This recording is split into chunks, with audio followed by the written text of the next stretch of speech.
Welcome to the Author's Corner with H.D. Campbell. For over 10 years, giving you the best author reviews, features, and more with a surprise or two.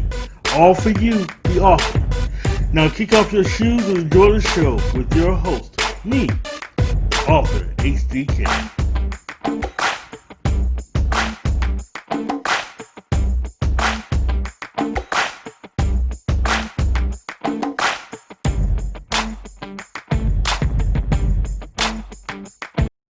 Welcome to the Author's Corner with H.D. Campbell. As always, I'm your host, H.D. Campbell. I'm a little tired today. This show is taking a few more takes than normal.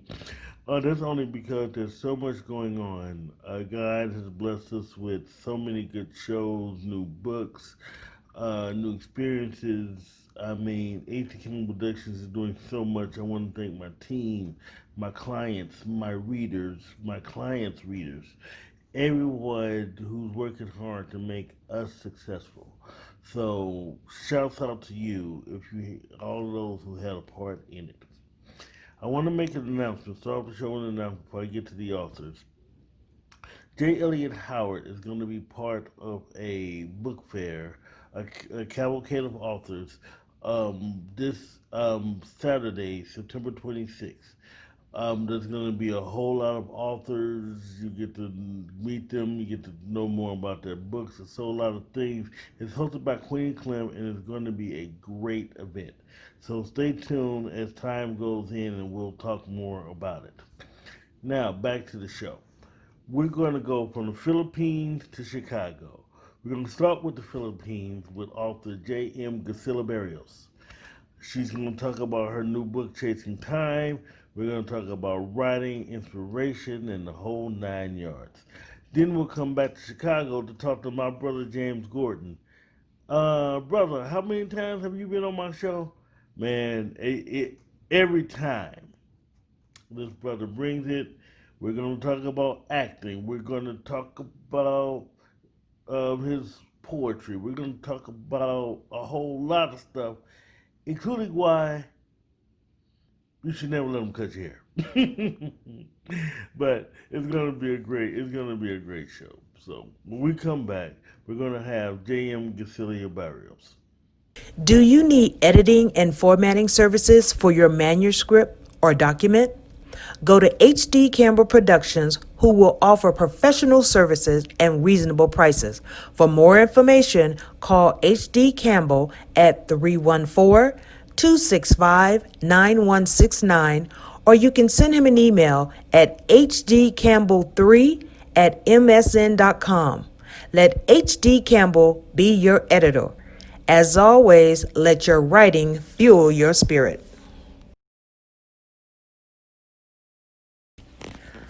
By Late Murder at 10 by H.D. Campbell. Former investigative reporter Mark Alexander thought his life hit a slump when a mass shooting results in the murder of a controversial news anchor. Can Mark get out of his head long enough to crack this case? Well, I'm not going to tell you. You'll have to get your own copy of Late Murder at 10 on Amazon.com and coming soon to your favorite bookstore. J.M. Gasilla Barrios. What can I say about her? She's a young writer. She's already written her second book. She's in her 20s. She is so awesome. I had a great chat with her. We talked about writing, inspiration, finding time to write. We just had such a good time. So here's the interview. I've been writing since I was a kid. I've been passionate about it ever since I was like in elementary because I've been bullied a lot. So it is by way of escaping reality for the sake of it. And then it grew up. It grew up when I grew up. It just started. It grew on me, and my aunt was the one who discovered that I was actually up for writing, that I have a talent for writing. When she became my first year high school English teacher. So she was the one who helped me develop it. And then here I am. So you had the advantage. See, we all had the teachers that helped us, but you had a teacher in the family. You Yes, probably had we somebody. do. Yes, you had that inside source. We do have like a lot of teachers in the family ever since in the Philippines we like having one teacher in the family, a few professionals here and there. So it is really an advantage to have an aunt, a few aunts who are in the educational system. Awesome, awesome. That is so beautiful. So, who are some of your writing influences? Well, before we get into the book, we talk about who are some of your writing influences. People really like don't like Stephanie Meyer for her Twilight sagas, but that was the first books that I have been reading since I was like maybe 11 years old or 10, and that was how it actually blooms. How I wanted to publish the book because of her, and how my writing was influenced by by her technique. Then I just developed my own as the time goes by, and but that was one of the influences, and then I've been reading since I was a kid. I've been so many diverse diverse genre in books. So I've been reading John Grisham, Dan Brown, and then Stephanie Meyer, and then I'll go with Barbara Cartland, and it was a mess, but it's beautiful. So I really like it. I read too much. See, I know all them authors is like, wow, I read way too much. I just realized I got to tell my wife she named every one of my favorite authors. That is just so awesome. So tell me about your book. My book claiming times. The whole idea of the book claiming time started when I was in college. I've been, we have been navigating through time. We know that, the schedules and stuff. And then I keep asking myself, what if I want to meet time? What if I want to write a book about time, but it's not about time travel? Because most likely the book that a writer would write about time, it would be about time traveling. And what if I make time a person? So I did, and then I have this whole different idea of how the book would end. But then as I was writing it, it totally navigates a different way. So even I was surprised when I finished writing. So it turned out to be good. And I like it. I love the manuscript. I love how the story was going. So Awesome. So now it's out. How are your fans receiving the book? excuse me. Now that it's out, how are your fans receiving the book? I've been being a rookie in the industry. I still have like like unlimited people who reads my book. So, but they said it was good. My family and friends who already purchased the book said it was a good. Uh, it was a thriller. It was a mystery, and they like how it manifests, how it grew up until the end. So I I'm really happy with that result. Also, we're gonna have to change that because I'm just got the book. I'm loving everything so far. So that's what I'm saying. How do you come up with your characters? My characters was actually my friends. It was they were actually the one who influenced the characters, especially the main character, because Charlton, the name is Charlton Jones. My friend in high school is named Charlton Baduya, and then he was the one. I was writing it, and I asked him, "Hey, do you want to be a character in my book?" And he said, "Of course, I want to." And then now, what do you want to look like? What age do you want to be? And then I let him drew this basic information about the character, and then I start from there. And then time is a different persona. I actually didn't know how to write her whole character, since she's a mystery. She's the whole mystery in this whole book. And then we have Jana, another friend, another friend, and then Chance.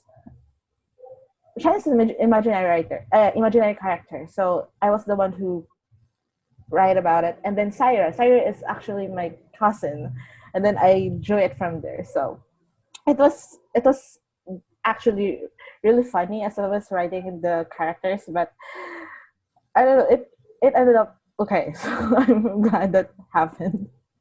Oh, see, I love that. Yeah, and see, the thing is, a lot of things, something you said earlier that really caught my attention, because it reminded me a lot. So I'm an author too, so it reminds me a lot of remind me of the way I write. You say you write something, but your characters take you on another turn. So let me break the scenario down for you. Does your characters talk to you as well? I'm serious. You're in the middle of writing something, and you want to go one way, and your characters say, "No, no, you're going that way." Yes, it happens sometimes, and it's crazy. I was actually when I was writing, I don't know what's happening around me. I was actually very into my head, per se. And then as I was writing, I don't know that have written it until editing. That's how crazy it is. See? And I don't know, I've never come up with a dialogue, like pre-planned dialogue. I've never done it. So being the one writing it, it's like just recording something from a movie or something that a person is doing. I've never really actually planned it out or the whole plot. I was scrolling through Facebook, and then they said that pre-planning a plot is a perfect way for the story to go perfect until the end, to make it perfect. But I was never the one who was related to it, because ever since I was writing, I've never actually planned the plot. I mean, I let the characters go the way they wanted, and then I just I just uh, scrap it out or edit it to make it perfect during for the publishing uh, process. Wow, see, and you know what? And I'll tell you this: the more we try to make it perfect, the more I try to make it perfect, the more the characters just yell at me. I don't know how you stop them from yelling at you. They Yes, just yell at me. I'm sorry. and I hate it when I was doing something else, and then they're like urging me to write because they do something, and you have to write, you have to write, because I'm doing this. Okay, okay, okay, okay. I have to drop everything to take my pen and write it and scribble away up until a few hours. But I have to tell them I'm hungry. I want to eat something. Leave me alone for 10 minutes. I'm ready to eat. That's the other thing that I have been dealing with when I was writing. I never feel hungry. I never feel thirsty. I never feel to do anything. I just focus on writing, and then oh, it's already 4 hours Yeah. since I started writing, so I have to do this. I have to do my business first. Wow. I exactly the same problem. But as soon as the book is done, you feel a whole lot better. You now see arguing with the characters do pay off. So and like Really. so so how did you go from book to publishing? When I was writing Claiming Time is actually my second book. I published my first book through Create Space back when I was like 2018. Then Claiming Time came after, like a few months. I was writing my draft, and then I I told myself I want to publish this not through Create Space, but I want to publish this traditionally. So I finished the draft. It took me like 6 months to finish the whole draft. When I was writing a draft, I don't usually put it on a computer. I write it first on a yellow pad. Right. After that, I edit it out. I let my teacher auntie, my aunt, edit it for me for the publishing, and then I look for people who was. I look for a publishing company because here in the Philippines, it is somewhat difficult to be published because there's so many Filipinos who are very talented in writing, and being able to navigate your way through it against to to be outstanding in the whole field would be quite difficult. So, and I really dream of being a published author worldwide. I mean, international. I want to be published in a publishing company that is not in our country, some in the most likely in the United States. So I was searching through it. My dad helped me search through publishing companies, and then letter. I write my letter, and then the synopsis and everything that is being needed for um, the publishing, and then I got rejected 4 times. Yeah, I had to start my life too. I understand. I do that. It- and then I said, it's normal. There would be a publishing company who would get it. And then uh, one day, I found this publishing company and I love it. I say, would be the perfect publishing company if ever they would accept my manuscript. And then they did. I pu- I gave it to them. I emailed the manuscript to them like Saturday evening. And then by Tuesday, they already sent me the contract. So I was ecstatic. Mm. My dream publishing just gave me this publishing contract. So was really happy. And then the publishing was very fast. The process was fast. We started editing. I started signing the contract by August, and then by December, we were already planning for the cover and then for the manuscript, the editing, and then by April it was already published. That's cool. So, like, how did it make you feel? I was happy.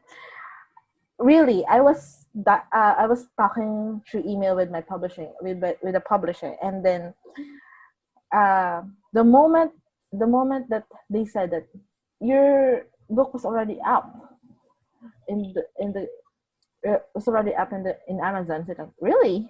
And then I researched it out and like it is already available. And when I look at it, it's April 16th. It was my mother's birthday that it was already up in the Amazon. I was really happy. And then because of it, we have a little get together for the family here in the Philippines and here in my mom's in my grandma's house. And it was fun. It was fun. I really have this huge smile on my face, and then I hope this would become my first step in the whole starting my career in the whole industry. Oh, see, trust me. I mean, I'm reading your second book. I know about. I gotta get the first book. I'm reading the second book now. Second book. If it's anything like, if it's anything like the Read John, you got a long career in. Yes. Okay, I want to ask my next question. Do you have any more books in the future coming up? My books. I actually signed a contract for my third book. it would Wow. it was already the publishing company. It was already in the publisher that I have published my claiming time. It would be a different kind of novel because the first book, Neglected, that I published in Create Space was um, dystopian. It was based on the 3.5 years for Jacob's trouble in the book of Revelation in the Bible. So it's this mostly it is a dystopian uh, genre. Mm-hmm. Claiming Time, however, It is a mystery, a murder mystery, with time, and then murder mystery, and then the third book. I don't want to spoil it. The third book would be much different because the whole book would progress with not just the reader reading it, but also kind of partaking with the journey. If you know what I mean. You're going to do something. You're not just going to sit down and read it. You're going to do something for the character to progress. So that's my third book is going to be. I hope it's going to be successful. But Right. Well, I get tired of doing these interviews, and I meet these authors who write just like I do. They want to shock all their fans. And you yes, like that. You want to shock the fans. It's like, you like this book? You like this book? I can't tell you what it is yet. I No, can tell you, but this is how it is. no, but that is so awesome. How much time you get to write? Period. Yeah. Oh, whenever I feel like it. I've never really planned like from morning until lunchtime. I'm going to write. No, it's like if I ever feel the urge to write at 2 a.m., I will write at 2 a.m. and then I probably finish it at 12 midnight. I don't care. If I have the urgency to write down something, I would write it down. Whatever time, wherever I am, I write it down. So I made myself prepared whenever that whenever I go to school or whenever I have to do something. I always carry my manuscripts with me, the drafts. And then if ever I have the time, if ever I have, for example, my professor is still not around, I have to put it down and then write something until he comes, or maybe sneak a few more dialogues here and there while he was discussing, and then study it later. See, That's how I am. when I was in school, when I was in college, I always had a notebook with me. That's what it seems like you're doing. Yes, yes, Whenever you got a little free time, you start writing stuff down. Is that you? yes, yes. Yes, it is me. I have so many notebooks with me. I have so many notebooks with me, and then I put it when I was a kid. I put it in a drawer, and then check it out later. So, and then when I was reading it a few months ago, I was reading my notebooks when I was a kid, and like, oh, did I really write this? Did I really write this? It has so many grammatical errors. I do that. That's me. I'm just like that. There's so many grammatical errors here. What what in the world am I thinking? See, But it was fun. you're that hidden perfectionist, like I am. But most writers are. You have a hidden perfectionism in you. I do. Mostly in my like writing. I mean, in my penmanship. I want it to be as clean as possible. I don't want my paper being scratched at the back, or I don't want like ink blotted my paper, especially my manuscripts. I am really annoyed by it. And then I don't want my pen to be used by someone else. Yes. if it is if I reserve that for my manuscript, I don't want anyone to write using it. I'm Right. just going to show it. Yeah, just have it. I'm just going to buy a notebook. Wow. See, I'm, I'm I, and are you the same? I am exactly the same. See, because you just have your own little style to where, like, Yes. you don't want to take your notebook, you don't want to touch your pen. This is my personal. And then when someone touches my pen, touches my stuff, it almost seems tainted to me now. Really? I hate, maybe it was some other thing, or just us. It's us, but we have that same kind of thing going on. No, it's definitely. So now my next question is, you have a website, or how can we get to know you better? About wait, Oh, I have made a Facebook account, a Facebook page. It is JM Gasilla Barrios. You can search it out on Facebook. I have I have a Twitter, is at JMG underscore Barrios. And Twitter, I have Jamaica underscore Barrios. So if ever you need an update about everything in my book, I also post it there. I also have a Facebook page entitled Dear Nobody. My like it's not most like it is my work or somebody else's work, and then I post it there. If they want like a love story, a love letter or something, I just post it there anonymously if they want. Or I send people their love letters if ever they want not to tell someone that they like them or something. I post it. I send it to them. all right. Well, now I'm at my final question. I always give my authors final word. Anything you want to say? Any advice? Any shout outs? Anything you want to give? Mm. For yours. Oh, okay. To the authors there who wanted to become an author like myself, um, first and foremost, you have to believe in yourself. You have to have faith. Uh, you cannot go through the whole process without some without your confidence, without saying that I can do this. Because whenever you doubt yourself, whenever you doubt what you're writing, you will have like, am I good enough? You'll have discussions. Am I good enough? Is this story good enough to be read? But you are writing it. It means that people need to read it because that is your thoughts. Plus, don't be so much bothered by what others were saying, especially others were saying about the book. Especially if you're not, especially if it's still not published.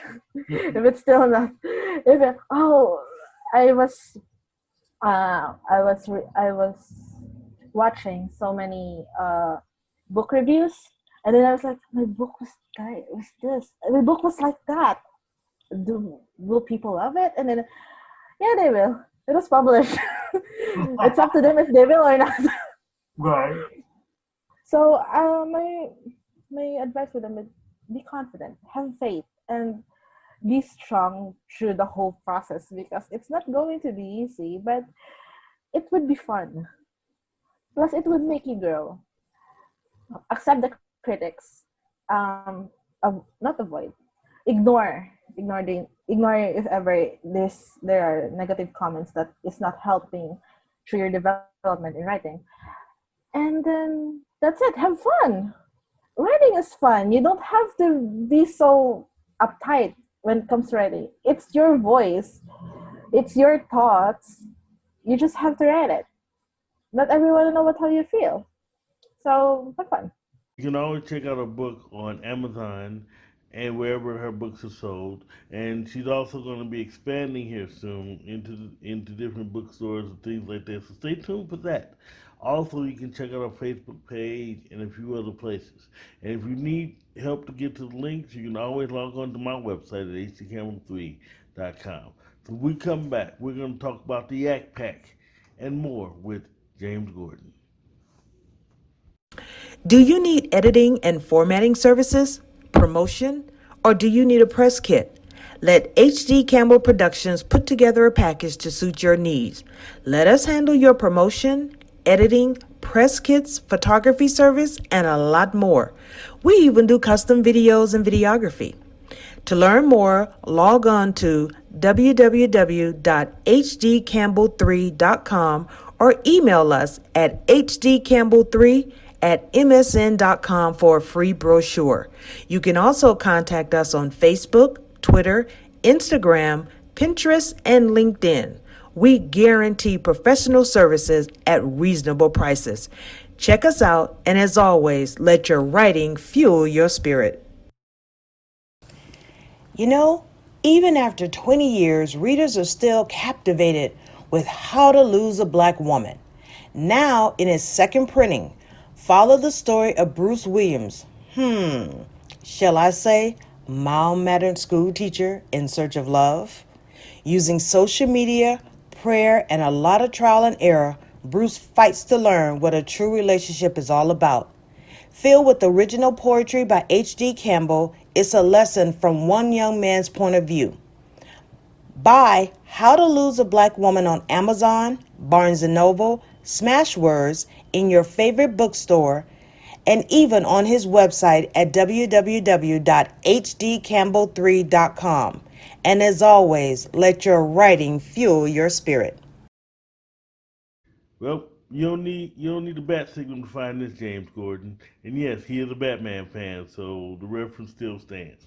But anyway, um, I've had several Altus Corner chats with this brother, and he always brings it. He is always doing something. This man don't ever sleep. But we try to talk about today. We're going to talk about his books, his acting, his daughter, who recently passed away, and he's going to talk about how her drive continues on in his work. Here's the interview. Uh, Poetry's been well. It's been not so much performing live, but more written and more recording, and using my platform on Reverb Nation to get it out to people so they can hear. And that's been doing really well. I'm #1 all across the board in spoken word on Reverb Nation. So that's pretty much been par for the course. So it's going well. Cool. So here's my whole thing. Did you have something last night on Australia? You had to do a virtual thing with Australia last night or this week? It was actually, brother, this morning at 4 a.m. Ah. my time, 7 o'clock their time. There was something called the Malt Storytelling Slam. And because it's virtual now, I've had the opportunity to be able to go to other cities and win and compete. So yesterday, a few days before, I told my mom, I said, Mom, I think I want to go to Australia and compete. And her and my brother both said, go for it. So I got up early. I sat there and waited, and I was the last person called. And I'm the new champ. I'm the new Intercontinental champ. So, oh yeah. Oh yeah. You know I had to brag on you, man. I'm sorry, man. I had to start off bragging on you, man. Thank you, brother. No, thank you. Because you want to talk about somebody who, this is a brother who I've always respected. Never, Thank ever, you. have I ever lost respect for him by any means. Because he's always out hustling. He's always out doing. He's always out, got his thing going on. And Right now, and I want to start off and say this now, and then go forward for whatever we talk about it. Right now, I feel like I'm out for vengeance. In June, my daughter passed away, and the thing about it is, and I can reasonably tell you, she's in a better place. She's not struggling with her heart anymore. No more surgeries. I can say that objectively, but at the same time, as her father and who was close to her, and she was close to me, I got some anger issues. So I figured the best way for me to deal with that is to take all that anger, turn it into passion, and just whoop everything in front of me. So when I go to a mall, like in July, in July, I had 20 wins at the start of July overall. I left out of July, I had 27 wins. Started August, now I have 28 wins. And that's what my daughter's age was when she left this physical plane, 28. And so it has shown nobody's done that type of dominance in a span. Nobody's gone from city to city to city to city and beat people up like I have. And that's what's going to happen. I got to tell you, HD, that's what's going to happen. That's my mindset. It's not about me so much as about paying homage and honoring her memory.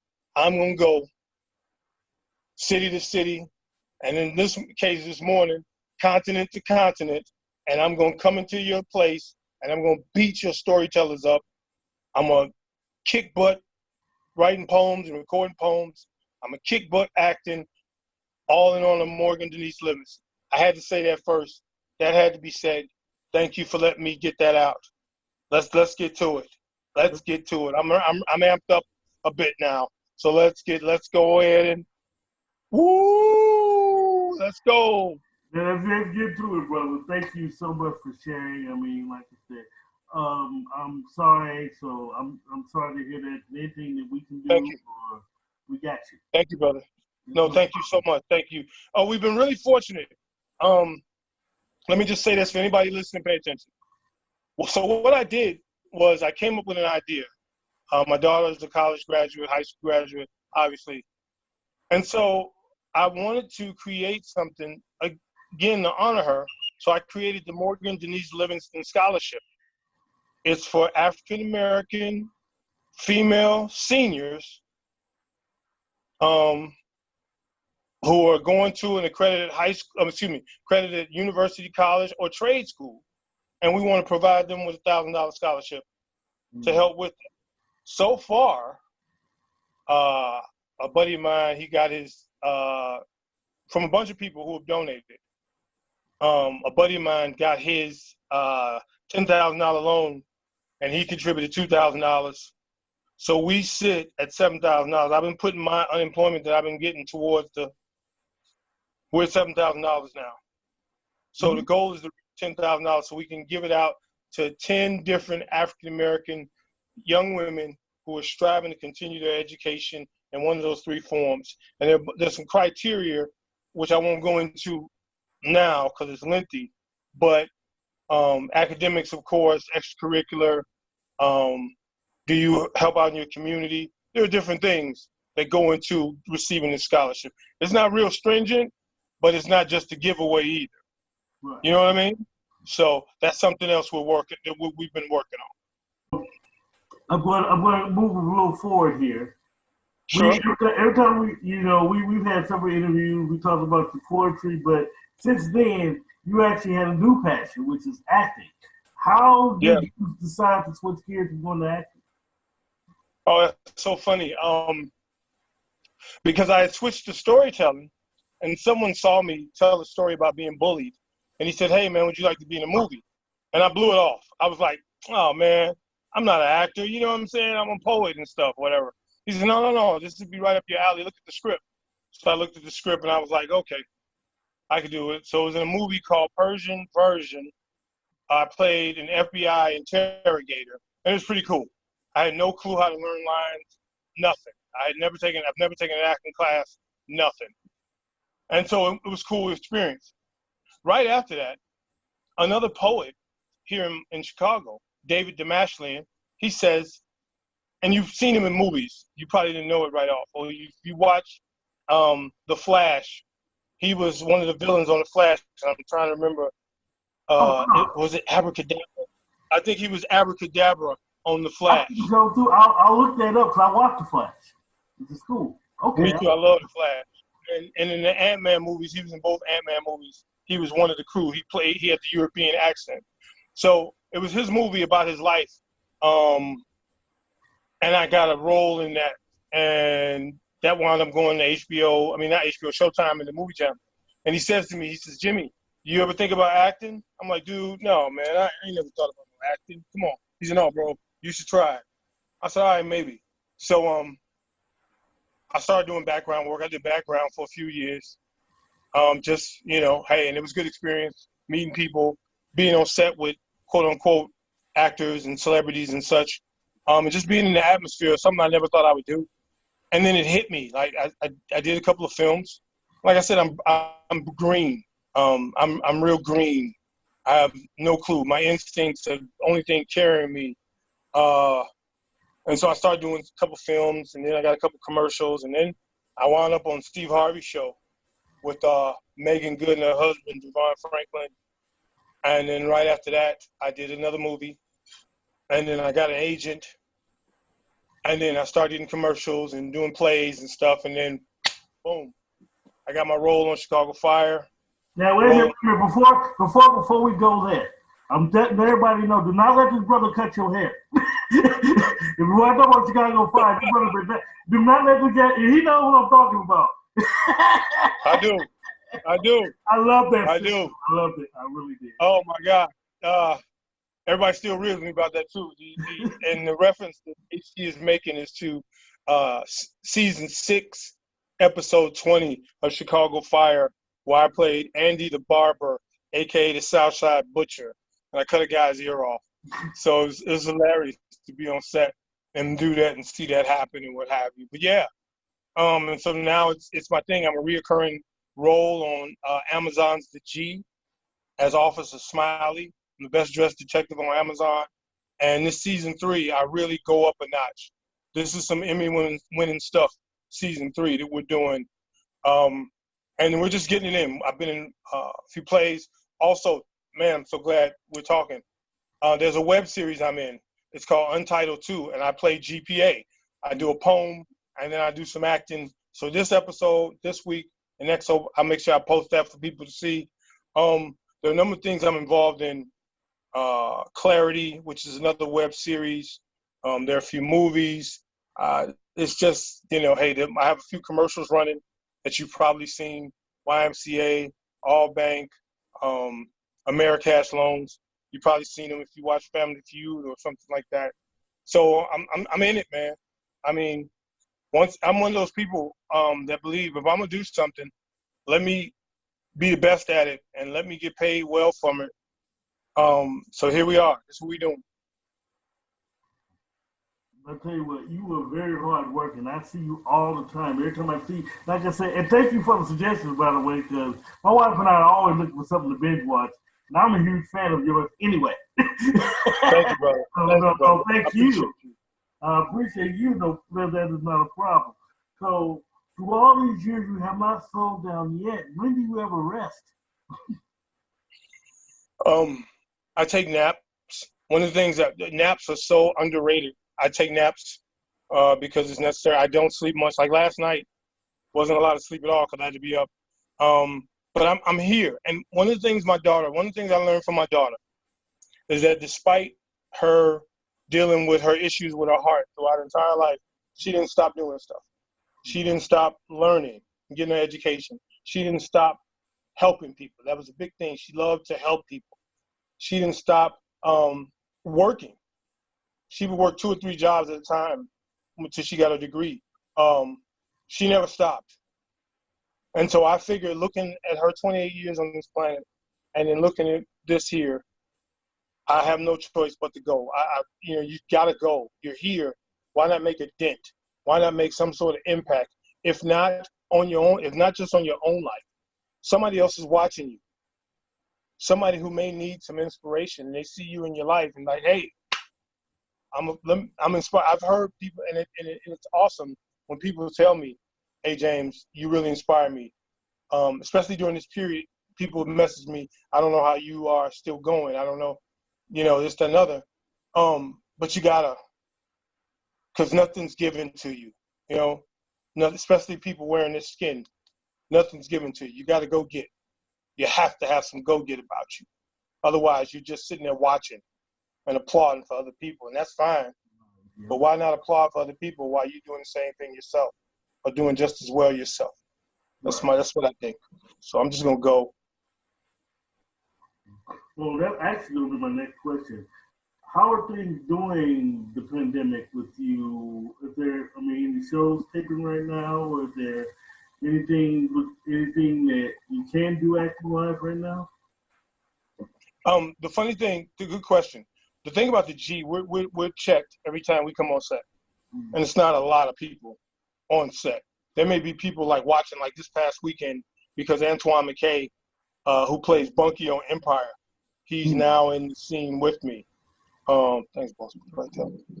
Thank you. He's now in the episodes in this season. Thank you. So some people found that out and came up to see him, but usually it's a couple people on set doing the acting. And so that's cool. Other stuff is still shut down. There's some things that haven't started filming. Bigger budget movie theaters, like I heard that Tyler Perry had people on lockdown for a week on the studio. They were getting tested every day. And so they were there, so they were filming. And that's dope. But a lot of other stuff still hasn't pop back up. So I did a play via Zoom. Um, yeah, I did a play, and the name escapes me right now, but it was a play about suicide awareness, and I played Reggie, and he was a soldier who had committed suicide from PTSD. Um, yeah, I can't. The name escapes me right now. I apologize, but yeah, I did that a couple months ago. I participated in something else called the quarantine report, where we each did a scene about being quarantined and catching COVID and what have you. There's been auditions. Um, there's been a couple of commercials I was able to do via Zoom. And then there's one this Friday I'm doing live. I'm going to Batavia, and it's only 2 of us on set. So things have been pretty manageable, and I just kept busy by creating. Um, yeah, I just been busy just creating, brother. So nothing. I mean, like, this has been time off to replenish and reinvent, and so I've been doing a lot of that. And I'm sitting here trying to think of this darn name of this movie, of this play, and it is just escaping me. Before you ask your next question, I'm gonna find it. No, go ahead. You good, bro. You already good. I'm gonna find it.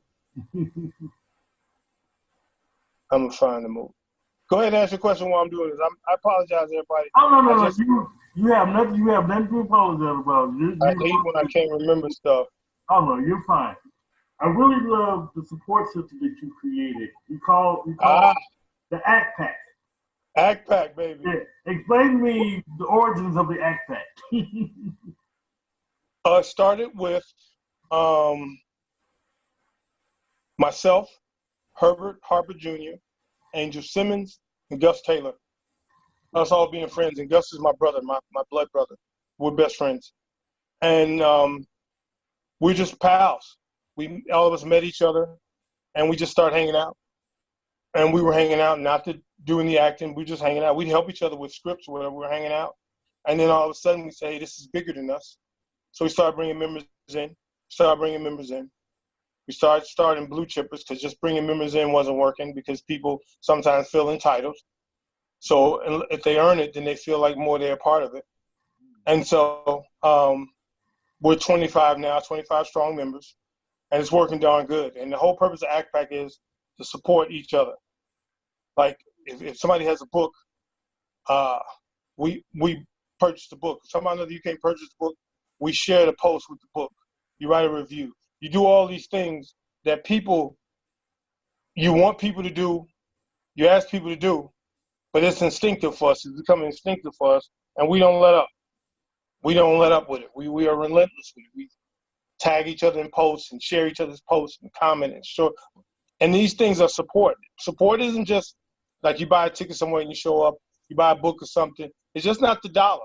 Support is, hey, great job tonight, and you weren't even there, or hey, keep up the good work. Have a great show tonight. Go get them. That's support. That means a whole lot to a creative, to an artist. So that's what the whole crux of Act Pack is. I want to put you out there just for a second. Sure.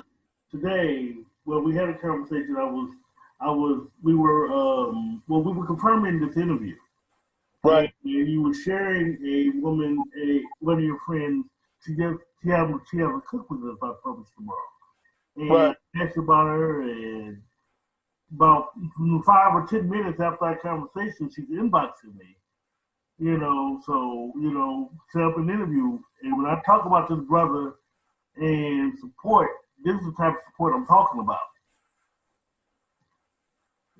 So what more can I say about how good of a brother you are? Thank you so much. As well as you are. We've known each other a while. It's just a thing. If you got an opportunity to do something, so everybody wins. In a scenario like that, you have a guest for your show. One of my crew gets to promote, like Charm just brought her book out, this cookbook. And there are a couple other authors who are going to reach out to you. Why not? I mean, everybody wins. And that's what's better than that. Mm-hmm. There's nothing better than that. And a lot of people don't get that. I've had plenty of conversations with go ahead. I got the name of it, just came to me. The Last Party. The Last Party is the name of the play. Cool. Where can we see The Last Party, by the way?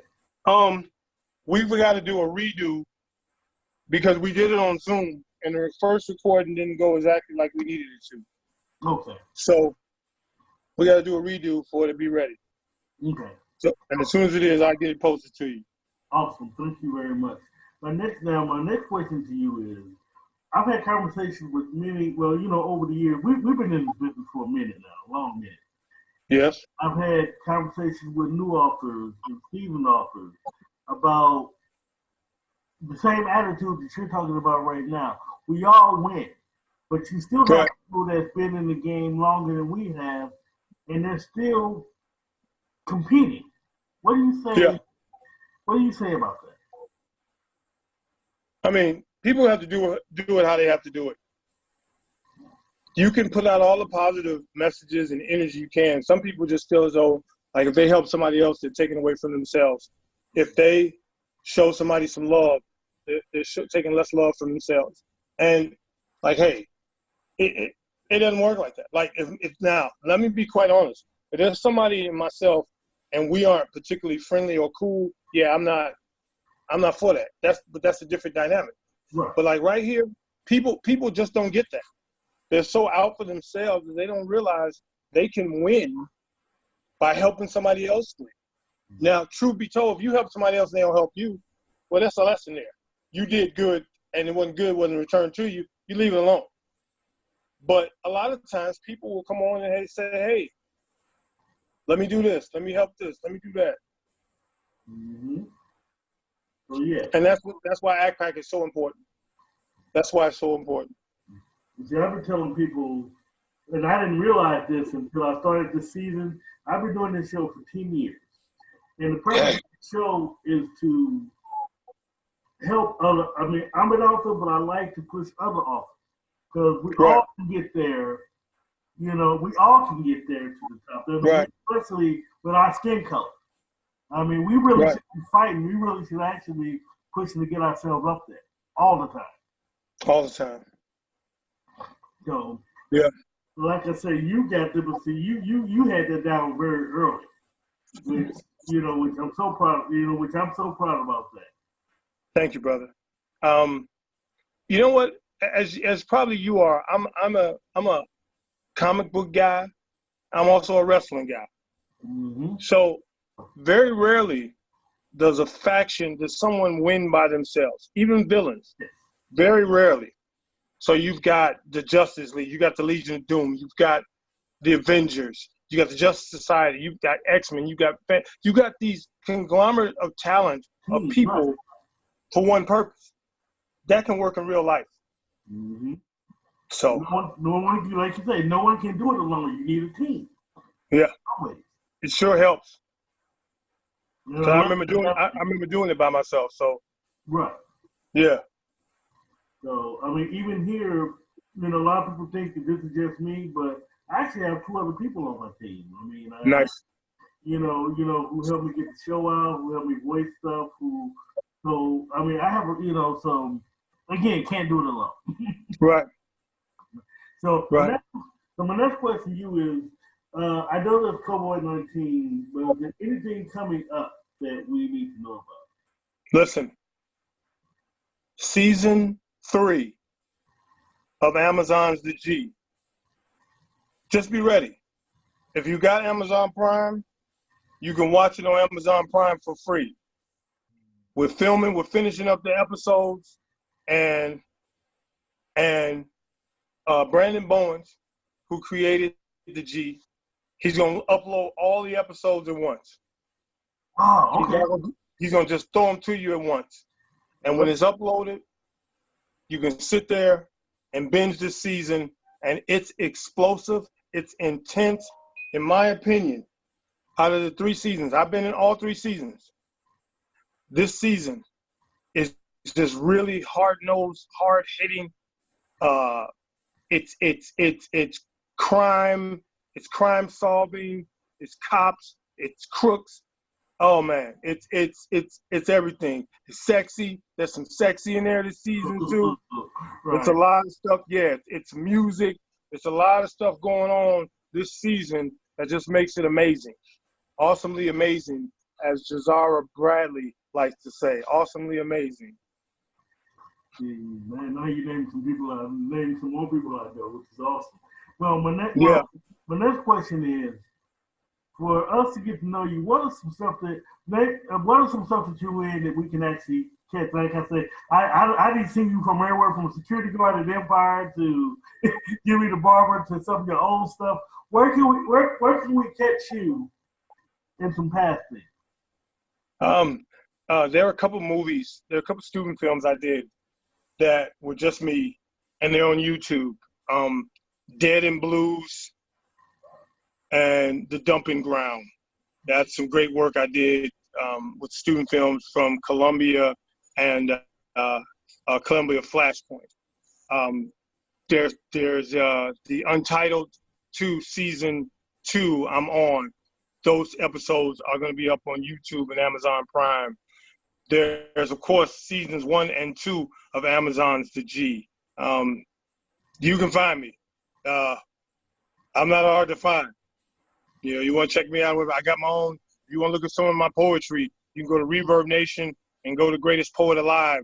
I got videos. I got recordings. You can check out. I got my YouTube channel as well, Greatest Poet Alive. So you can find me. Ladies and gentlemen, this is something special. I'm currently on a Zoom interview with my man H.D. Campbell, and we're wrapping up, and he asked me to do a poem. The same way beautiful woman I know named Nick, she would ask me always, you got to do a poem, you got to do a poem. So this poem's for you. This poem's for my friend on the show, for all the listeners, everybody tuning in. And this poem's for you. I gotta tell you the truth. Some days feel real dark and overcast, and man, I don't even want to go outside, but I realize that if I stayed inside, if I stayed secluded, if I made myself a misanthrope, passionate misanthropic endeavors, I would never be able to come around you and be around you. So this poem's for you. Sort of a thank you, expression of gratitude. Okay, sprinkled with icing of affection, because I think the world of you. I think you're beautiful. I think you're awesomely amazing, and I wanted to recite this poem to you. It's Monday. More than likely, I'm your man crush. I don't blame you. I'm mine as well. But you're my woman crush. So I figured I'd tell you this poem's for you. I don't have to wait till Wednesday to tell you that you're my woman crush because, well, who knows how the world works? Who knows how life works? So I'll tell you now.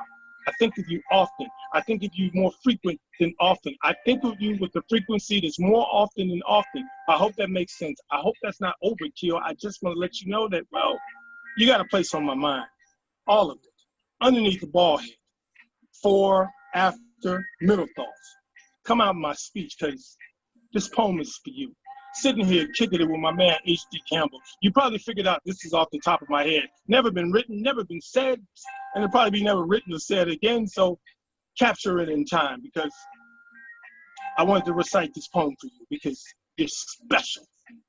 And I'm not just saying that because, well, you smell great, you look great, you, never mind, but I'm saying you're special because you're special. You bring the light when a lot of times the melancholy wants to reign. You bring the light when darkness, not this darkness, but when darkness has wanted to rain on my parade and such and not let it go. You've shone your light on me. So this poem is for you. You are awesomely amazing. And I think you're just wonderful. And thank you for coming into my life. It's my poem, Jim, Act Pack. Shouts out to H.D. Campbell. Shouts out to Nick. Thank you very much, brother. Peace. One.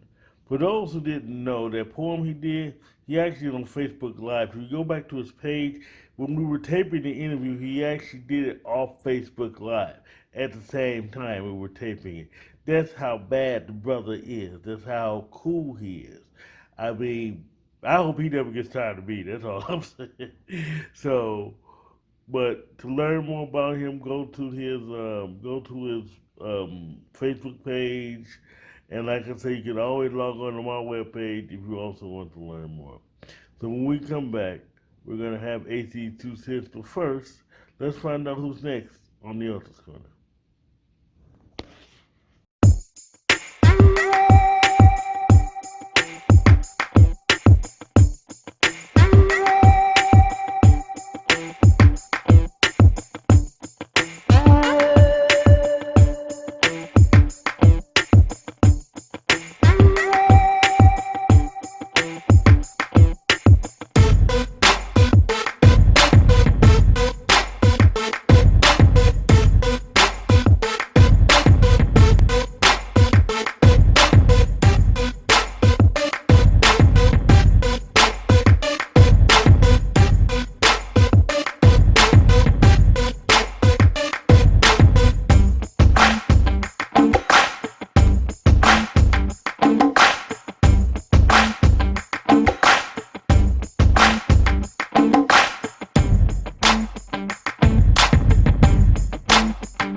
Who is author H.D. Campbell?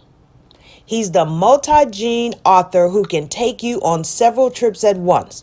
With H.D. Campbell, you can have a romance, you can track a killer, or even stop an international incident.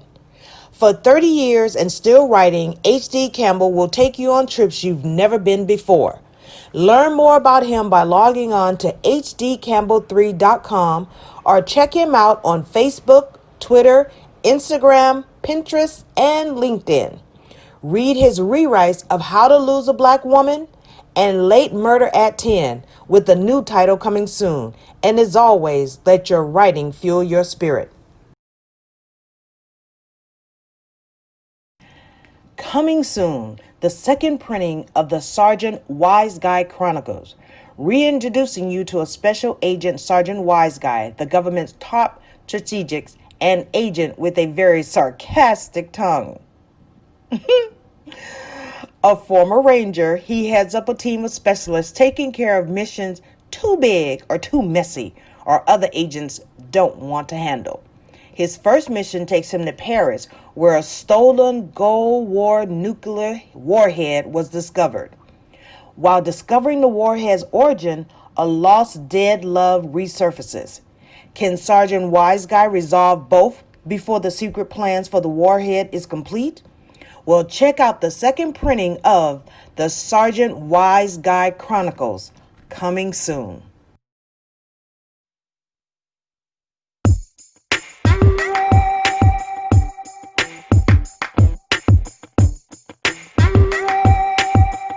Welcome to AC's 2 Cents. Today we're going to talk to the fans for a second. The readers, actually, of our books. We're happy that you buy our books. Thank you for buying our books. But we wanted to ask a small favor. We really need you to leave reviews, whether they're good, whether they're bad, whether you didn't even like the book, whether you loved the book, whether you hated the character, loved the character. Leave a review. Reviews help authors further their work. In other words, they read a review, bookstores read reviews, the media reads reviews. That's how books get sold more. So that's how we create bestsellers. That's how we create best-selling authors. That's how the book goes further. Hey, the book may end up being a movie one day. You never know. But it all starts with something simple as a review. Thank you for actually buying the book. We actually appreciate that.